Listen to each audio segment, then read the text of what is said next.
up in the morning, grab my little black book. Yesterday can eat a dick, cause we lost by the hook. Can't win them all, so you never see me get shook. Today's a new day, the bookmaker's getting cooked. When I spot a dirty keg of 4 units getting played, always find the value, I would never be afraid. Scared money don't win, but I'm not going all in unless I see a bet I love, then I put my balls on a bookie's chin.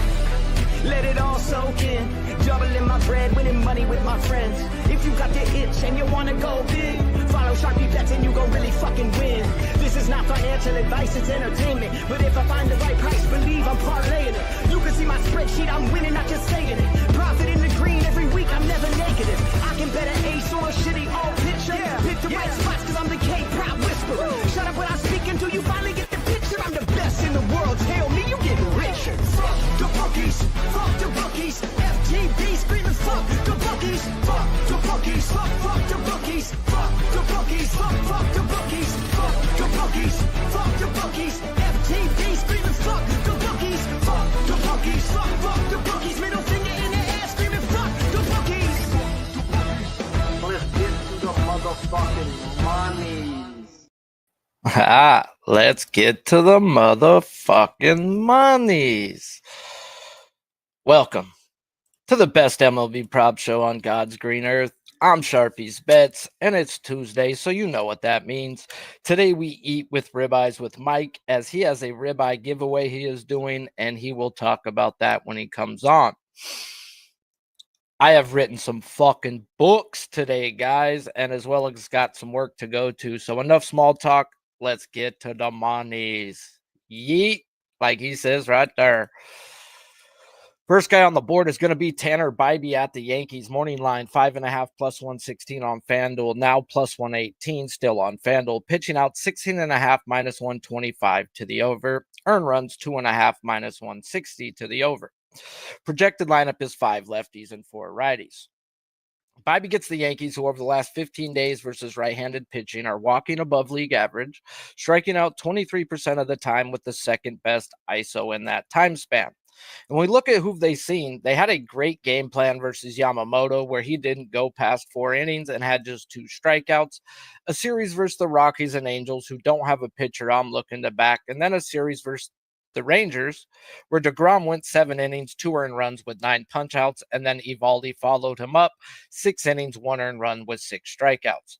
And then a series with the Mets where they missed Singa. So all in all, guys, their numbers are a tad bit fraudulent.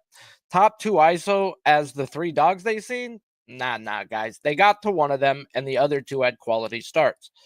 So the question here is, can we back Bybee? As Bybee seems to be on the path of last year, where just like this year, guys, it took this guy 6 to 7 weeks to get going. But then when he got going, we started to back him. Now, when we look at his metrics, we see he is a guy who lives in the zone 3% more than league average, while having the worst league average, or the worst zone contact of his career. He's also league average at chase and chase contact right now. Pretty much, guys, he's bad at all things I look to back on a pitcher. But if we look at Bybee's past, we see it's the chase contact, and the chase contact, that's where his bigger games have been at. Whether it's been league average or worse, 7 of the 11 teams he has seen this year are top 6 in zone contact, as well as being top 10 in freaking chase contact. So at the end of the day, guys, he's had some tough matchups while also getting ready to go.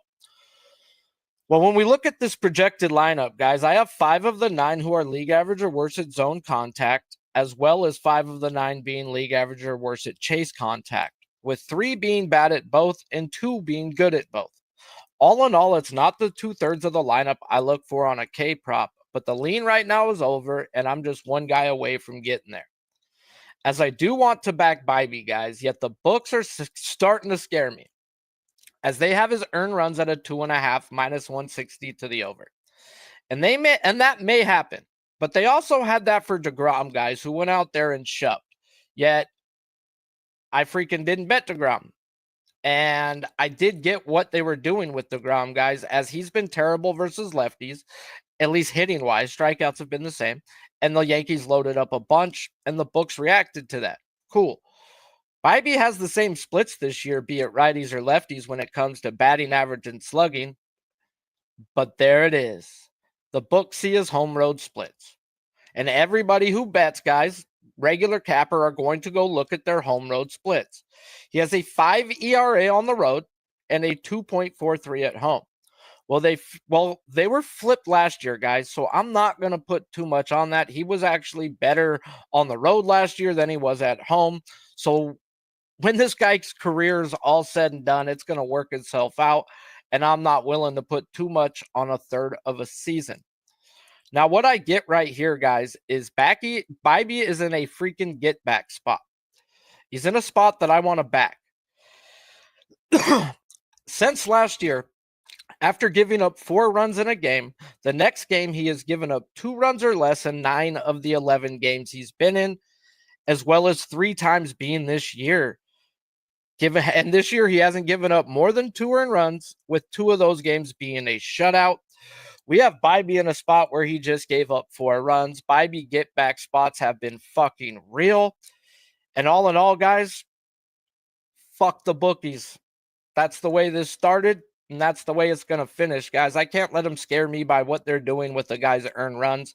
I've got a guy who shines in get back spots. So I am going to I put to win $50 on the Yankees team total under 4.5. As well as a couple more team totals and unders and this and that on the next pitcher who's in the same fucking game. Carlos Rodon gets the Guardians. Morning line 7+ -120 on DraftKings. It's still the same. Pitching outs 18.5 -215 to the under, whereas earned runs are 1.5 -175 to the over. Projected lineup is 7 righties and 2 lefties. Rodon gets the Guardians, who over their last 200 plate appearances versus lefties are walking league average, striking out 25% of the time with a bottom 2 ISO. And we could talk about who they've seen, but it's been the dogs and the bums who've been dealing versus these Guardians. Is the guys I would bet on in this time span have been Scooble, where we doubled up on him there, guys, and he had the most strikeouts ever in a Maddox. If you don't know what a Maddox is, it's throwing a complete game, less than 100 pitches. Then the Twins, guys, the Angels, and the Dodgers, all who don't have a lefty, I'm looking to bet. And then, who they seen? The Phillies, where they didn't even get fucking Sanchez. They got Ranger Suarez, and he went 7 innings of no-run ball. And that's just the names, guys, of some of the people they've seen. Abbott went out and torched them for 0 runs. Not saying strikeouts, we're talking runs. They're not hitting lefties for the life of them. And when they've gotten dogs, they ain't hit them either. Now, what I'm talking about here is they seen this dog earlier this year, the Guardians. And he went 7 innings, 0 earned runs with 8 strikeouts. And if we compare the numbers from then to now, they've actually gotten worse. Their ISO has dropped 35 points in that time span, and it looks like Rodon Day for sure. Just how do we get in? As when we look at Rodon's metrics, we see a guy who lives outside the zone and has some of the best chase contact in the game. So I look for Chase, as Chase was there last time, and we went out and hit on him. It was also their last time in the lineup that he's seen these Cleveland Guardians. Last time he's seen them, there was 7 of the 9 guys that chased. And he went out there and did the damn thing. If you're going to send out guys who chase first Rodon, you're going to fucking strike out. Well, in this projected lineup, guys, we've got us a lineup where 5 of the 9 chase with, sorry, I got to dream it back. I got to go back. I got high, and then I just skipped where I write. So let me go back to where I was saying. All right. Rodon, guys, he has seen 5 lineups this year that has had at least 6 who chased, going 4-1 to the over on his K prop while throwing a shutout in 4 of those games. So let's run this projected lineup. And I've got 6 of the 9 that projected who chase. So it's an easy over, right? Not so much. Not saying it's an under. I'm saying we got to adjust the chase by the past history, as Ramirez chases, yet has only struck out to Rodon 4 of his 60 at-bats. So that's now 5 of the 9 who chase it, and that in the favor of the over. And you know me, I want 2/3 of the lineup. When we look at lineups that he's seen with 5 that chased and 4 who didn't, he's just 1-1 to his K prop over in those time span. The one loss being, like the Guardians, where 3 of the top 4 guys in the lineup don't chase. The one that he did hit, the guys that didn't chase were at the back end of the lineup. So the lean on his K prop, if they send this out, would be his under, but I'm not looking to bet the K prop at the moment. We talked about how they can't hit lefties, how they haven't been hitting good lefties, and how their ISO was actually dropped after he pitched a 7-inning shutout versus them last time. Well, guys, I talk about wheezing the juice, guys, and this is a spot you got to wheeze the fucking juice. Hey, why don't you just chill? No, but chill. Link and I are cruising the mountain, bro, and we figure we's a little juice. No, whizzing the juice. Wheeze the juice. No, whizzing the juice. No, we's the juice. Chill, bud. We go wheeze the fucking juice, guys. As like I said, I'm already on the under 4.5 Yankees team total to win 50. I put 100 on the Cleveland Guardians team total under 3.5 at minus 140. I'm gonna wheeze the fucking juice right there, guys. And you know what? It is what it is. And then you're like talking to yourself, well, Sharpie, you bet both fucking teams under. Why don't you bet the full game under? Okay, guys, I ended up betting the full game under 8 as well. Granted, I just put it to win 50. It was minus 124. So I've got over, running like 230 in this game right now, just on unders. I think both shove. We have the ace effect. We have Bybee in a get back spot. Everything tells me we get us a good spot, good game to bet this under. So I'm on it. And, I love this spot, actually, crazy as it sounds. Do me a favor, guys. If you like what you hear, and smash that like button. If you're new to this channel, please hit the subscribe button as well. Next guy we're going to talk about happens to be two guys that happen to be in the same game as well. Freddie Peralta at the Brewers morning line, 5.5 minus 150 on DraftKings. It's now minus 148. Pitching out 16.5 minus 120 to the over. Earn runs 2.5 at a pick. Projected lineup is 5 lefties and 4 righties. Peralta gets the Reds, who over the last 15 days versus right-handed pitching are walking league average, striking out 23% of the time with a middle-of-the-pack ISO. And the question here is, what is wrong with Freddie Peralta? As he ain't been the same guy since a little groin injury. And just flat out, he just ain't been that dude. Well, at least when it comes to strikeouts. And is it really just a flip to a curve ball instead of using a slider? As he has switched the usage of those pitches since last year, where the curve is now being used 21% and the slider just 6%, where it was slider heavy in 2024.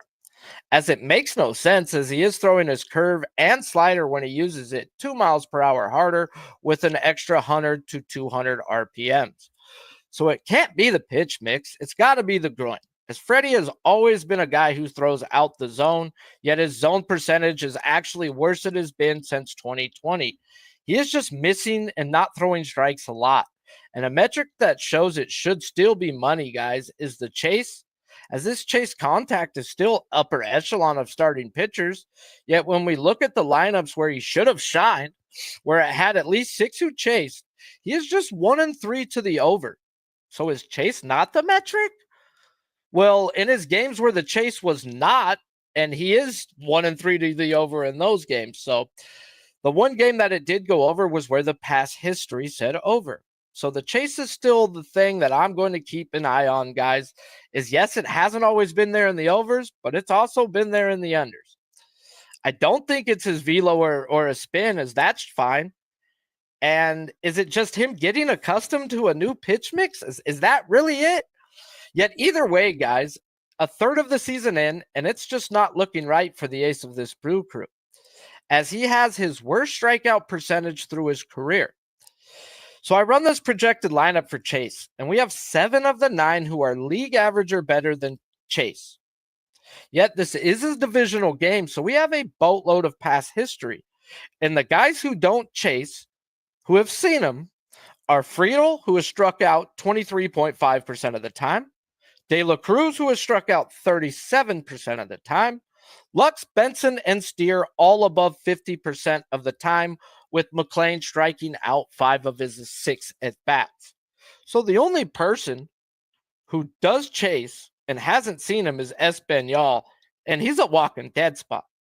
So how do these guys strike out if they don't chase? Zone swing percentage, my friend, is a guy needs you to not be patient if he can't find the zone. Like I said, guys, he has a problem with finding a zone. And this Reds projected lineup, it looks like they have an issue with zone swing percentages. Only 3% of them are swinging inside the zone. So all in all, could we trust Peralta in this spot? And I just keep going back and forth on it, to be honest. He fucked me in a few spots this year. Yet the one time he didn't fuck me was when the past history said yes. Kind of like in a spot we are today. So why do we get a 5.5 minus 150 when he has a 35% strikeout rate versus this projected lineup? Yet they jumped him up last week to a 6.5 juice to the fucking gills and didn't come close.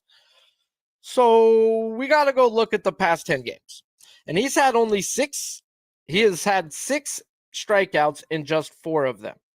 That would normally equate to, guys, a 5.5 at plus money.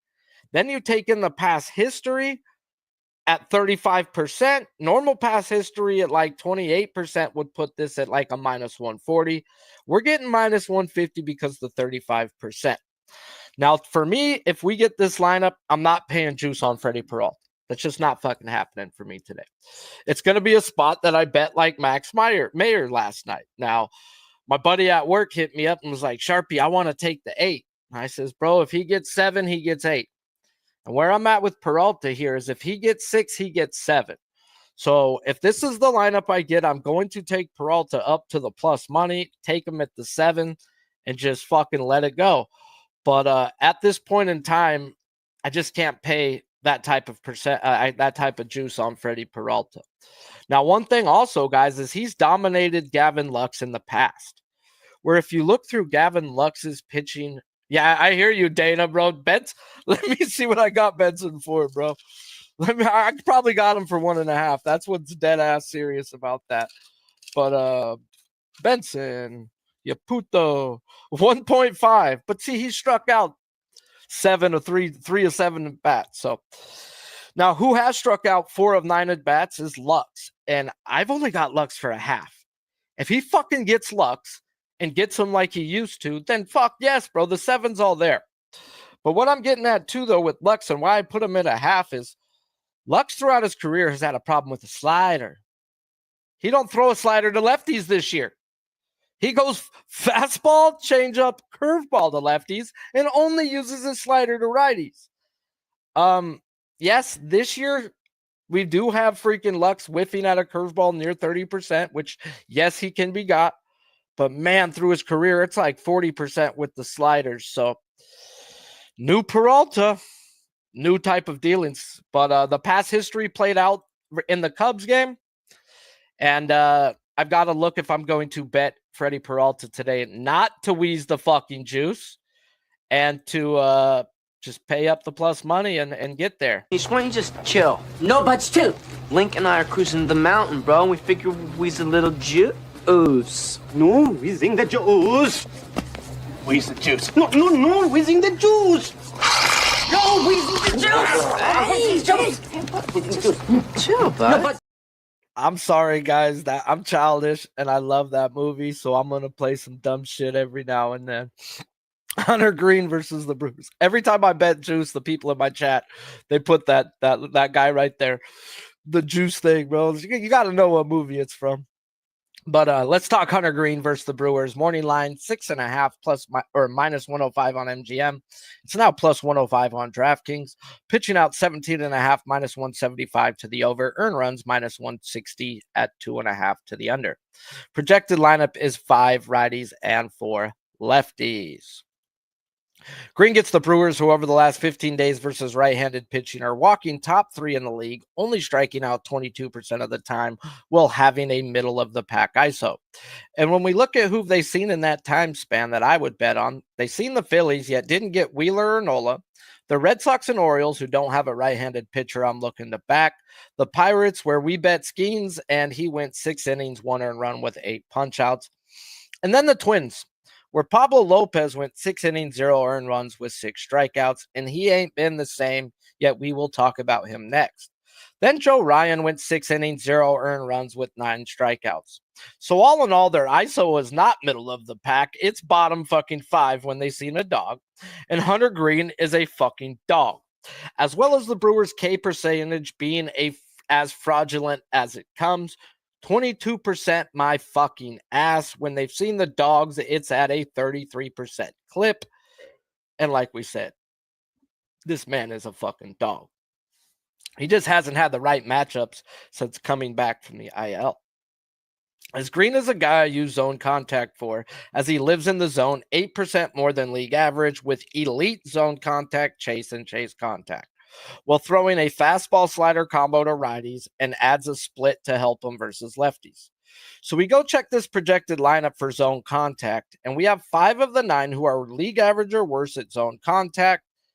Yet, like we talked about with Skeens, it's where they're projected at, as 3 of the 4 with good zone contact are in the projected 7, 8, 9 hole, which is ideal if you're looking to bet an over on a K prop.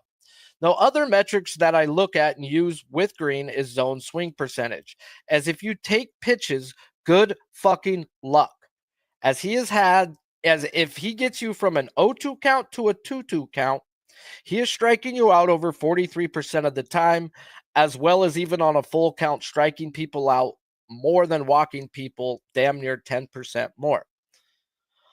All in all, guys, we run this projected lineup and we have 8 guys who take pitches. The one who doesn't also has good zone contact in Churio, so maybe look at a Churio home run or double prop today, as he did get Skeens, but he also struck out to him as well.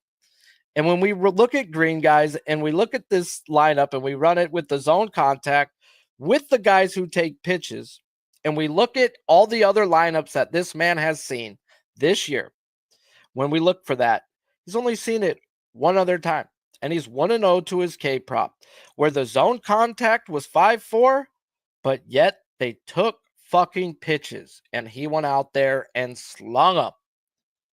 So all in all, guys, I run this pitch mix, and I've got Green for 8.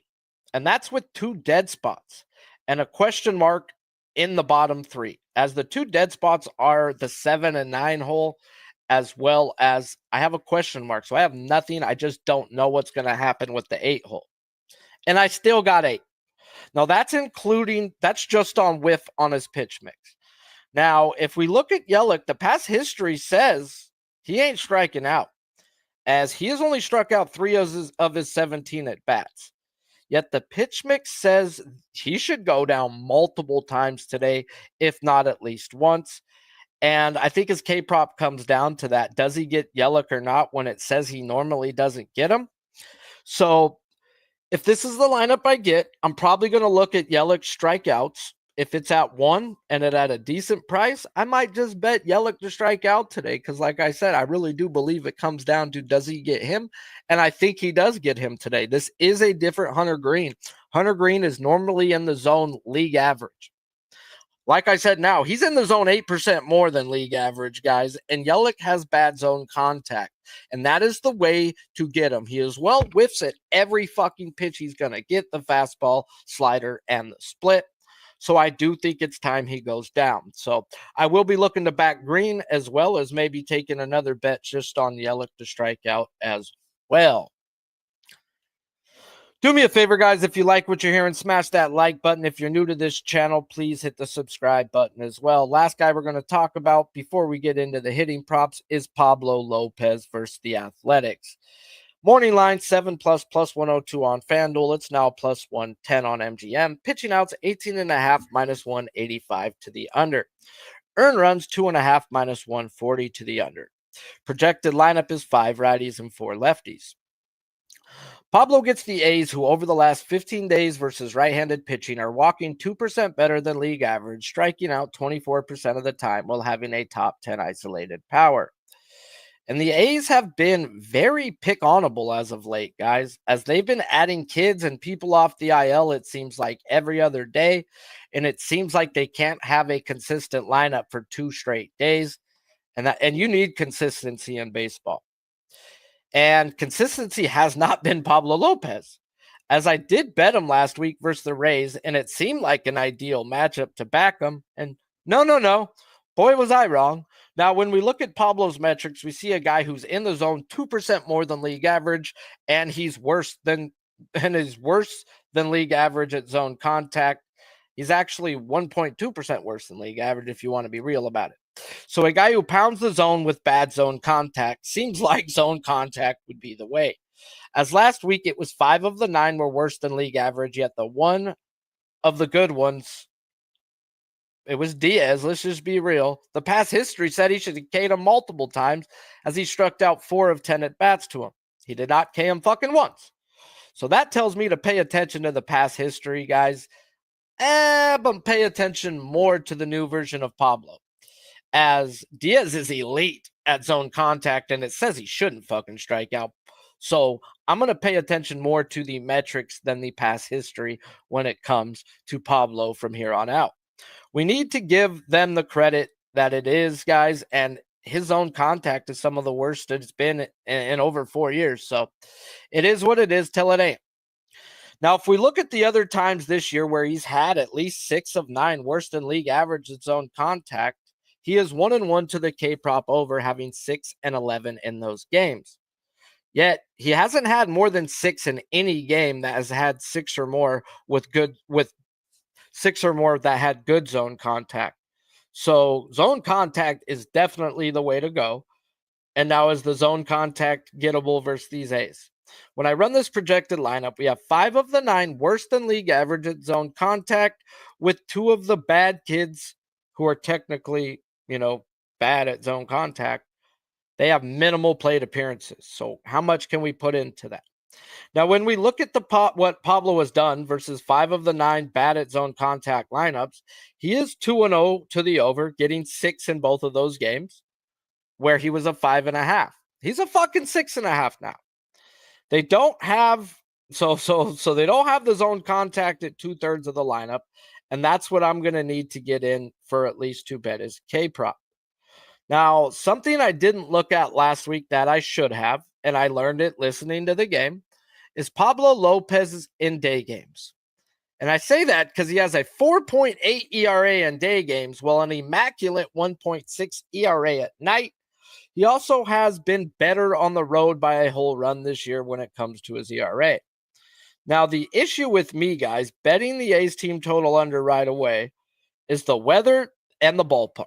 It's 83 degrees, and the very first thing I woke up to the guy I listened to for weather is, it's over weather in the A's game, 10 miles per hour blowing out, sunny and shiny and blah, blah, blah, blah, blah. Okay, I get it. And I think I found me a motherfucking nugget. Now, that nugget is like the same nugget I talked about with Bybee, guys, and we're talking about get-back days. Pablo Lopez in a get-back spot. After he gives up 4 runs, which he did last week, if we go back to last year, he's had 10 games where he's given up 4 runs or more. He has given up 2 runs or less in 9 of the next 10. With 1 game this year, and he went out and put up a shutout in that spot. So we get a pissed off fucking Pablo that we ain't getting no love, as the A's team total is 3.5 at plus money or 4.5 minus 160. And with the chances of weather turning this into a day game type spot, I had to just go half unit, guys, on the 3.5 at plus money. I can't pay juice. Yes, I'm in a 9-1 get back spot, but I also realize this weather could turn this into a day game. And if that happens, I lose some plus money. I'm not willing to pay the juice on that spot right there. But if I'm right, I get some nice plus monies. Appreciate you all for tuning in. Smash the like if you guys already haven't. And we're at that part of the show where we get to talk hitting props. And it's not just an any day type hitting props. He's got himself a fucking giveaway he's doing. I'm sure he's going to talk about it. And if you ain't in it, I don't know if we could be friends. And it's not even like fucking, no, he's giving away free money. We talk about it all the time, bro. If the books are giving away free money, they can suck a dick. But if another man is giving away free money, You better be in that fucking contest, bro, or you might be an L7 weenie. Even I want to be in it. I was going to actually be like, could I just give plus money K props in those days? But fuck it. I'm going to be the K prop guy who walks into his contest and drops down his 0 for 10 RBI slate and reminds you all that he is not a fucking shark, that this man is. Megalodon, the size of really 2 school buses. Are they extinct? Are they extinct? That's the big question. What's the new evidence now? A satellite photo near Sao Paulo. When you compare them next to the first photo, I'd say that's a 70-foot shark. I'd say that's a 70-foot shark. What's up, my guy? What up, brother? What an intro. I hope I can live up to the expectations here. I don't know how much you've listened to today, but I'm sure you're going to be taking some hidden props, and we talk about it all the time. I've got 2 guys in straight up get back spots, bro, where they have shown to shine. Bybee being one, and fucking Pablo being the other, and both are in situations where the books are saying they may get touched up, where at least the books are saying Bybee is. Man, I'll tell you what, this next couple of days, I mentioned this, I think I mentioned this yesterday on pregame, and the weather in the Northeast is cooking. It's going to be up in the 90s here tomorrow. Matter of fact, it's 75 right now. I mean, it looks overcast, but that's what happens this time of year with the weather. It gets hot. The balls start flying. It's going to be hitting weather. And, you mentioned it. That's why we started this contest. Want to get going? It's going to be a lot of fun. It starts next Monday, June 9th. It goes through June 19th. Absolutely free to enter. Cost you $0, over $100 in prizes. So one winner will designate the based on RBIs. That's what we're doing. Is the ribeye challenge for the 4th of July, and Sports Money wants to pay for your barbecue. We're going to go like this: 10 days, 1 entry per day. You're going to post an RBI, the price, and the book you got it on. I'm going to aggregate the stats over the 10 days. I'm going to tally them up, and the net winner, whoever generates the most dollars and cents on the contest, will win. You're going to get a gift basket full of barbecue goodies. We've got our local barbecue producer here does they're world famous with their barbecue sauce, seasonings, rubs, flavor enhancers, chipotle sauces, all you name it. It's all inside this basket. And we're going to toss in a gift card for you as well to buy. Hey, if you want to buy your meat with it, you want to buy ribs or chicken or whatever the case may be, so be it. Maybe you want to go buy some booze with it. That's up to you. It's your choice. It's a gift card for you guys. We'll ship it out to you guys right after the contest is over so that you have it in time for your 4th of July. Barbecue sponsored by Sports Money. It's going to be fun. I'm excited. I know there's some sharp shooters in here. I hope LJ from H-Town enters the contest. We're gonna have to make a little more people get involved. Sharpie's gonna cash app the winner $50 because there ain't no second place, bro. So throw that in there too. If you don't got cash app, I'll find a way to Venmo you. If you don't got Venmo, you're fucked. Like, I'm not gonna keep going out my way. So I'll throw $50 to the winner of your contest, bro. Well, that's gonna be. I want to enter. I said, it's a good contest when you want to get involved in it yourself, and that's what I want to do. I want to have some fun with it. I'm gonna have to get involved, bro. If I keep my own money, I might do a naked dance. So just do it on my own stream because you can strike me down. Oh man, that's gonna be awesome, dude. Way to contribute and bring it forward. We'll have it's gonna be a nice big prize. And look, food ain't getting cheaper, so it's a lot of fun, a lot of way for you to invite the friends and family and look like a hero frying up or grilling up some ribs and everything else that goes along with it. LJ, it's a great question. You're going to post it on the Sports Money YouTube page. I've got a video. The video will go out every day. I'll have the date of the contest labeled. It starts next Monday, June 9th. We already have the teaser promo out there. It's going to be that video. It'll be labeled with the day that says enter contest pick here. And you'll go in the comments of the video, post the RBI with the price and the book, and we're going to tally them up every day. You'll see a leaderboard every day for the next 10 after that, and it'll be done on the 19th. So it's kind of a short, sweet, in and out. It's going to be over $150 in prizes now with Sharpie's generous contribution. You don't want to miss out, man. What the hell? Why not? Let's have some fun. We're making some money. We're cashing some tickets here. We're doing all that fun stuff. So let's get the cash. Yeah, and we're giving back, bro. Like without these guys, we ain't got nothing, bro. So we do appreciate you all. showing the appreciation. And again, $0 for you guys to enter, not a cent. We just want to give you some barbecue ultimately, and have some fun with it too. Want to build, they say it's us against the bookies. That's not true. I've found that not to be true over the last year or so. But I will say this: healthy competition is fun, and if it doesn't cost you anything to get in, and we can stack rank you guys and have some fun. And hey, you know what? Tail some winners. What the fuck? Let's get everybody looking at the books, trying to find some RBI spots they think are soft, and we'll make more money with that as well. So, or if you get to the fucking to where you're tied on the last day with somebody, you bet who they have. So if you don't win, you make your $50. If not, you get a free bet back. That's right. But let's talk baseball, my guy. Let's go. Great segue. I'm excited for you guys. I hope you're excited to get involved in this as well. I'm excited about this fucking Boston Red Sox team right now. This game has overwritten all over it. And that's where I'm going to start the fire here. Now, yesterday, sadly, they lose the game 7-6. I did give out Devers. I said, take some Devers. They had the hit run RBI promo, $250 max they gave me on DraftKings.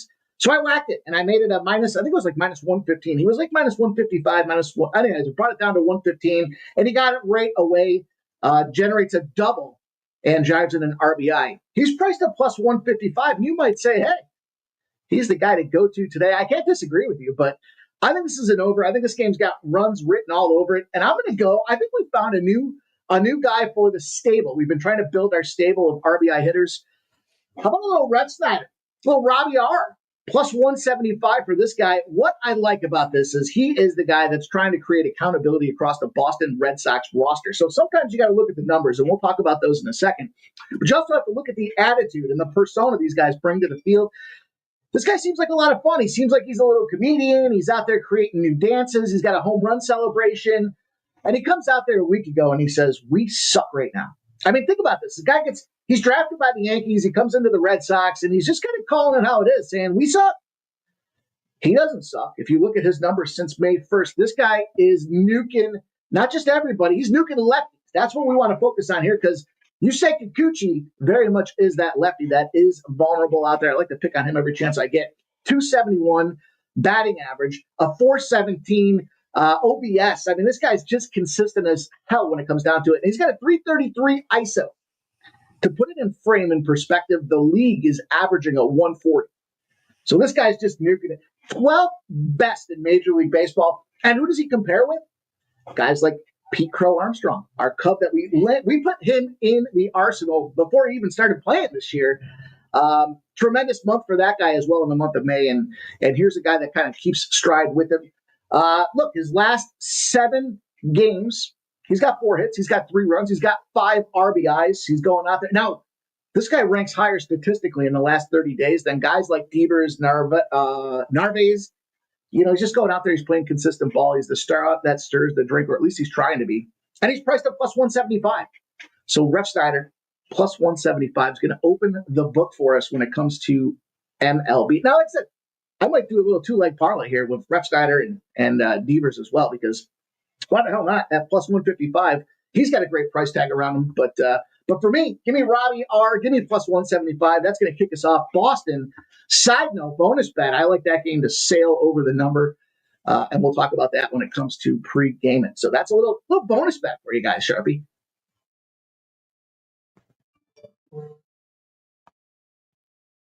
Sharpie's, I had to look. I think Sharpie's not there. It's all good. We'll keep it going. Let me talk about game number 2. He usually picks up on that. Yeah, from my internet, dude. I guess my brother didn't pay the fucking bill. No worries. Fuck. I'm gonna go to this later night spot here. I'll bounce around a little bit. Bring me into a little battle between the Baltimore Orioles and the Seattle Mariners. And the guy that I gotta pick on here, I'm sorry, and it may come around, is Jorge Kirby. Now, I talked about this, and I kind of learned my lesson with McCullers, Houston Astros, speaking of which is out there firing tonight. But first game back, not his finest outing. Second game back, in perspective, he went 3.2 innings his first game. He got hit 6 times with 5 earned runs. His second game back, he goes 5 innings, so they're stretching him out a little bit more. They took him off a little bit of that pitch count. He still gets hit 7 times with 6 earned runs. I think the strategy for Seattle with this guy is just get him out there and get his arm loosened up, and let's make sure that he's in the right position as they try to make a deep run postseason here, or even as they try to close the season out. And this guy, because he's kind of sat that first part of the season, should have plenty of time to get there. My point is, they're going to leave this guy in to get roasted like a fucking rack of ribs after the 4th of July contest out there. He's got a 10.8 ERA at home. And look, who's he got coming out there against him? He's got Gunnar Henderson, who bombs. I mean, look, this guy is he's the at-bat leader when it comes to the Baltimore Orioles. Not just the at-bat leader here, but he is a lefty. Jorge Kirby has shown, well, it doesn't matter if you're a righty or a lefty. He's got a 3.50 or so against lefties. And Gunnar, 400. He's got 10 at-bats, 4 hits, a home run, and an RBI. Those are the same numbers that were in line with Devers last night when we took him to smack. He should smack Jorge Kirby. And, you look at some of the recent performance. He's got no RBIs in his last 7 days or so. Baltimore's not scoring. So it's not like he can't just do it all himself unless he goes out there and smacks home runs. So I'm going to discount that, and we get him at a discount of plus 150 because of that. So Gunnar Henderson, plus 150 with the Baltimore O's will be our second guy on deck here this evening. Plus 170, you said? Plus 150. 50. Okay, someone just asked about O'Hearn. O'Hearn and Rochman are 2 guys that I see him not striking out. This guy has bad zone contact and bad chase contact where these guys are elite at. So is Henderson behind them? Henderson's smack in the middle. Okay, so he's going to have guys, ducks on the pond with fucking Rochman out there. I you brought this up at the beginning of the year, bro, and every once in a while I'll dabble and put it on a parlay, but it might be a double spot for Rochman. That's a great call. I think Churro is double or home run tonight. Either or. He's getting an extra base hit. I like that one too. I like that play too. And if you're looking for some same game parlay action, Cal Raleigh's the guy to consider. I think this guy's leading the league. Isn't he leading home runs, if I'm not mistaken? I mean, his batting numbers are through the fucking roof. I don't even think about that when it comes to this Seattle Mariners team. But look, he's got Sagano going out there, and it'll be the first look for the entire Seattle lineup out there. But if you're looking to get creative and crafty, why not consider Rochman, Henderson, and Cal Raleigh in some type of a hitting scenario? And you want to throw O'Hearn in there. Why the hell not? Kirby to give up at least 1.5 earned runs. I think we're just developing the same game parlay on the fly here. Yes, sir. Let's go. So which part of the world we going to now, or the US of A are we going to now? Let's roll back to the city of brotherly love, the nation's founding city, my home for about a 10-pack, and plenty of games at the new Citizens Ballpark. Not so new anymore, but sets the standard, much like you and I do, Sharpie, here. Tip of the spear when it comes to Major League Ballpark stadiums. And we got to go. We got to go to our guy. It's Kyle Schwarber. Mostly for 2 reasons. One, it's Kyle Schwarber, right? Let's be honest. This guy's a fucking killer. He's a 248 when it comes against the lefty-righty matchups out there. He's going against Bowden Francis. This fucking guy. You look at him overall, he goes 5 innings. He gets hit 3 times. He had, arguably one of his better performances, but this guy stinks against lefties. He stinks against righties too, but he's a 283 against lefties. There's Schwarber. And, excuse me, if you look at this Phillies lineup here, the big news is Bryce Harper's coming back. Phillies' favorite son coming back in the lineup after taking a big fastball off the elbow is what it looked like out there about a week ago. So he looked incredibly fast. Phillies lost 4 in a row. I expected that to happen when you take a big bat out of the lineup like that. Not just, there's guys that can fill it in when push comes to shove, but they were just smacking and cracking for so long there to go up the top of the NL and lead Major League Baseball that there was some regression coming around the corner here. But look, you want to talk about anybody that's doing it better than anybody else out there? Schwarber ranks in the ranks of Ohtani and Aaron Judge. 23 at-bats. He's got 8 hits, 4 RBIs. You're bringing Bryce Harper back into the lineup right in front of him out there. Plenty of ducks on the pond. There are Bryson Stott, Trey Turner, Bryce Harper, Kyle Schwarber in the 4-hole. And price tag that, plus 135. It's a little disrespectful. I mean, it's definitely the lower end of the scale, but he qualifies on that scale out there. He's smacking a 667 against Bowden Francis. And I do expect this to be a situation where Francis gets touched. I think, overall, Philly should pick this game up and then some here. But wind's blowing out. We'll see if the roof gets open. I'd imagine they open the roof tonight. There's no rain in the forecast, and it's supposed to get up to like 95 degrees tomorrow. So keep your eyes on that as well, because this might be another load 'em up spot out there with the other guys that I mentioned. I also like Vladdy Guerrero if you want to go contrarian on the other side. But Schwarber at plus 135 is our guy. Can't go wrong with Schwarber. I mean, fuck, we talk about him every time, and then we don't bet him, and then he hits a home run. So enough of that. enough is enough. I was approaching today's card, and I was looking at it, and I was like, man, is this going to be like my most contrarian or my most boring card of these guys are guys that are due and ready to smack, and they should absolutely go out there and continue to fire, and not just because they're due, but I think this is one of those spots where we've got I talked about this yesterday with some of these dogs. Like, it's the time of the season where we start to get some of these overlapping opportunities that make a lot of sense. And hey, let's go out west. Let's go to your boys.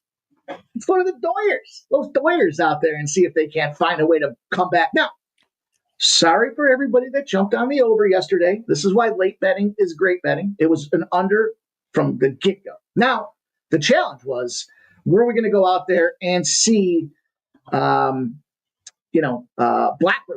go out there and pitch a gem? Well, you got to think about this. You had two solid games where they put up like 25 runs against the Yankees. They lose that last game against the Yankees in that series because the Yankees weren't getting swept out there against the Dodgers. And they had the Mets coming back into town. So this is a big battle where there was a potential look ahead. They change series. They don't have to change location. And Blackbird comes out there and fucking nukes everybody. What are you going to do? Shit happens. Who thought the guy was coming off the bench for the first time in the season and he's going to go out there and play lawnmower man? And he did. But I do think it's a bounce back spot.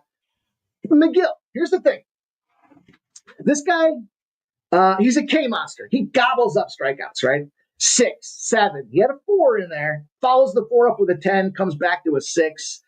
I get it. It's going to be feast or famine, but Freddie Freeman's a guy that can go yardstick as well. So, look, McGill, 4 hits in 4 of his last 5. The other one was a 7 that's inside of there. It's going to be hard to get involved and find this. But if you're going to look at anybody that's going to do it, it's got to be Freddie. Freddie Freeman's hitting a 375 against McGill. You look at the lefty-righty matchups out there. He's a 403 lefty on a righty. This should be a good spot for the Dodgers to get back here. I think we see runs come back into this game. Yesterday was that a little anomaly with Blackbird coming in there. And Blackburn, excuse me. I was singing Blackbird at dead at night on the show yesterday. But hey, Freddie Freeman for me, 150, modest 150 number for this guy out there. Not some high-end bombs, but I think reasonable price tags across the 4 spectrum here to get us paid. And I like Freddie Freeman to go. So you want to hear something that I learned last night and I made some money live betting? When Francisco Lindor hits a home run, the Mets are now 27-0. Really? That's a crazy stat. Bro, 1-0, I live bet that bitch. So fuck it. Let's go for 27. Like, you don't fucking kick a bird when it's down. I'm a little late to the party, but I mean, fuck, at least I got something. LJ from H-Town coming. I think LJ, if he enters the contest, is a formidable opponent. He likes his RBIs. That's what I like about LJ. Freddie Freeman, number 1 batting average at home, he says. So keep our eyes on that. Look, Kelly D says the sweet spot for the RBI is 125 to 145. It is. I just, sometimes I like to throw the big score in there, and every so often we'll catch one here. But look, we got the big score here for us today. It's going to be Ref Snyder at plus 175. We got the rest of these guys in reasonable price tags. Make sure you parlay them all. Bet responsibly. And we'll see if we can't get Ref Snyder into our arsenal of batters. Yeah. Did you get any of that Bubik money? I haven't. No, I've been more sides than props, with the exception of a couple of batting props. I was happy to go 2-0 on my props last night, but look, I got to get in there. Is he the guy? Is he my guy? No. I've just been live betting, bro. And tennis is fucking, dude. That's what I'm talking about. Bubik, the tennis guy. He was a plus 800 versus Draper. You caught me. I was like, is Bubik even pitching today? No, it's I don't fucking know. I don't think so. No, man.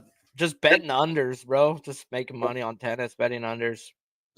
I caught a couple live spots. You know, I kind of middled it out over the weekend. It wasn't my favorite weekend. This UFC card, you know, you were there. Fucking, what do we have? 8-9 fights total. Like they shorted us by they shorted us by a third of the card. That left me disappointed, but it's tough, man. We don't have any hockey or basketball. They start back up tomorrow. So we'll have the NHL tomorrow, we'll have the NBA on Thursday. In the meantime, I'm just left here grinding baseball, and I haven't gotten into I did take one tennis bet. I bet a tennis play yesterday. Was it Svitolina? She was playing against Coco Gauff, and I saw some sharp action coming in, fading Coco, and it was like plus 225. It started at 5 a.m. I was like, fuck it. I'll toss a couple bucks on there. And I tossed a good old fucking bill on that. And I took it in the bill is what happened on that one. So my rule on live betting women's tennis is I'll only take the dog. I was gonna say kind of like women's MMA, bro. Like I'm not betting a favorite ever on a one. I'm sorry. I've got lots of child support. Okay, women have took so much money from me in my life that I don't need to gamble on them. That's my theory.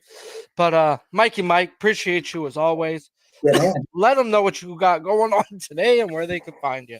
Yeah, man. 6 p.m. You know, we're rolling. We got ourselves pre-gaming over at Sports Money. We got a busy week ahead. We got some videos rolling out for you guys with some PGA. We got some, of course, UFC pay-per-view 316 this weekend. And we'll be live. We'll be doing our thing, getting everybody ready, trying to give a little segment each day around resources you can find for the RBI contest, ways to break the games down and get involved in the RBI game. But that starts next Monday, so don't miss it. Check us out. Subscribe to the Sports Money channel and turn your notifications on so you don't miss any of these things that we drop out there, especially this contest. And Sharpie, thank you. Tossing in another $50 to fatten the pot.